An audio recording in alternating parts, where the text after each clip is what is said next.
And many investors are rushing to jump on the cryptocurrency bandwagon, but not HSBC. The bank says cryptocurrencies are too volatile and lack transparency. Now, HSBC does not plan to launch a cryptocurrency trading desk or offer the digital coins as an investment to customers. Over the last 6 weeks, Bitcoin has tumbled by nearly 50% from its record high of almost $65,000. HSBC's stance against offering cryptocurrencies as an asset class sets it apart from rivals such as Goldman Sachs and UBS. While HSBC is based in London, most of its business is in Asia. And China, which is central to its growth strategy, has banned financial institutions and payment companies from providing services related to cryptocurrency. At the same time, South Korea is looking to launch a digital currency backed by the central bank. A Bank of Korea has begun an open bidding process for a technology supplier to build a pilot platform. This will be the first exploratory step in Asia's fourth largest economy. The pilot program will include simulations of commercial banks and retail outlets, including payment via mobile phones and fund transfers. The test will run from August to December, with a possible second phase next year.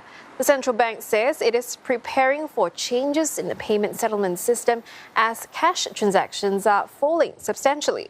The Bank of Korea is not alone in trying to develop a central bank-backed digital currency. There are similar moves in China, Britain, and Sweden. The aim is to modernize their financial systems and deflect the threat from cryptocurrencies. ByteDance's rival Kuaishou saw gross profit surging 64% to more than $1 billion in the first quarter. The Chinese video sharing app also reported a jump of almost 37% in revenue, beating expectations. That's thanks to e-commerce and advertising that made up more than half of total revenue. Average daily active users, that's a key metric for social media, also rose by about 17%. Kuaishou began trading in Hong Kong in February after raising $5.4 billion and one of this year's biggest IPOs. Ericsson is on the verge of losing 5G market share in China. The Swedish telecoms firm says that's partly due to a dispute over exclusion of Chinese vendors in Sweden's rollout plan for ultra-fast networks. Ericsson says it could end up with a smaller share of China's 5G rollout. The company has been invited to take part in various ongoing tender processes in China, but the final outcome remains uncertain. Workers at Renault-Nissan's car plant in southern India will go on strike this week over unmet safety demands relating to COVID-19. The stoppage at Tamil Nadu plant comes ahead of a court hearing over workers' allegations that safe distancing norms are being flouted. The Automaking Alliance is in a rush to fill orders, and failure to do so could lead to penalties and a loss of business. That's your business update for now. Back to you, Don. Thank you, Liz. Well, still to come, barbed wire and checkpoints along villages in Thailand's south to curb new infections. Limbs frozen stiff and mouths foaming. Survivors of a marathon in China give harrowing testimonies.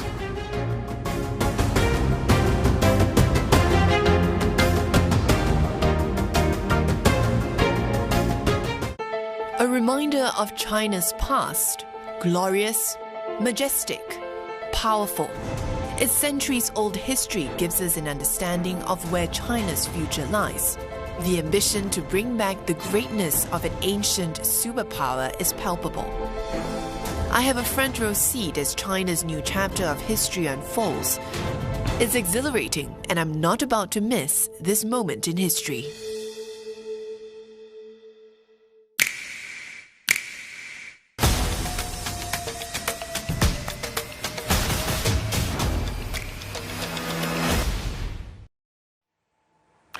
Companies across the Asia-Pacific are being told to go green. Increasingly, their efforts are tied to how much financing they can secure.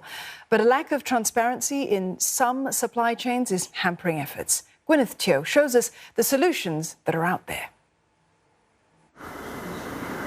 For every tree that goes into making this furniture, seeds are sown for a new one. At least, that's the idea. For the past 6 years, homegrown furnishing brand Scanteak has offered to pay suppliers more for their wood, as long as they plant new trees. It's doing this to offset the carbon it emits in the process of making its furniture. But as for whether those trees are really planted, we take their word for it though, and then we actually do see photos that they send. Hey, by the way, we have done this, and it was okay, thanks, or like an agreement. It's all right, thanks, great.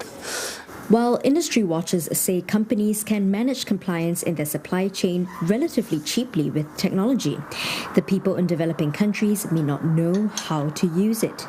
On top of that, Scanteak doesn't really know how much carbon it produces from tree to table. And while there are entities that sell carbon offsets, there's no standard price, and this impacts operational costs. Because there is no proper standard, it's very hard to enforce, to say, hey, you need to do this, and you need to hit these certain measures.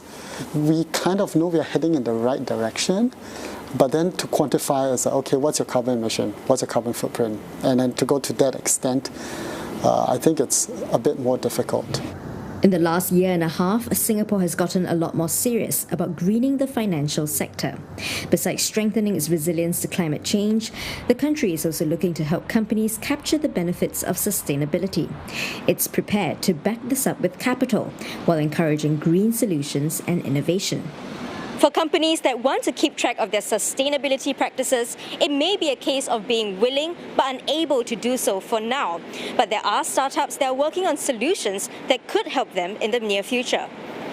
One firm is hoping to help set a standard price of carbon globally with data. Currently, transactions take place between 2 parties at a time, and prices are not disclosed. There is not a lot of transparency around what is transacted and what the price of that is. So what we've managed to do is work with those in that ecosystem through the landscape, and they are sharing their data with us, and now we're working with Platts, S&P Global Platts on global indexes. So we'll be able to bring something very new to the market. As sustainable practices come under increasing scrutiny from governments, lenders and consumers, businesses are expected to walk the talk. And it all comes back to financing. It's getting access to money, getting access to credit, where we see financial institutions increasingly putting green standards, if you will, on either loaning money for business acquisitions, right? And, we've seen, BlackRock and other really big financial institutions saying, look, we're not going to invest in companies that don't meet certain environmental standards. With the environment increasingly a priority for consumers and crowdfunding also seen as a fast and effective way to raise cash, the onus is on businesses to make green a lot more transparent.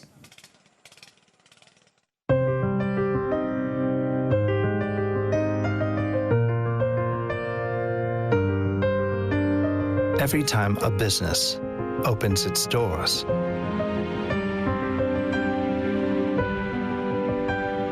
it opens up possibilities throughout Asia. And while some doors close,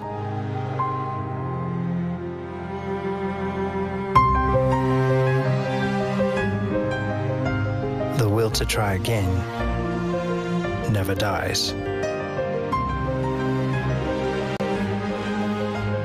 There's nothing small about their commitment to Asia's future. And there's nothing small about our commitment to yours.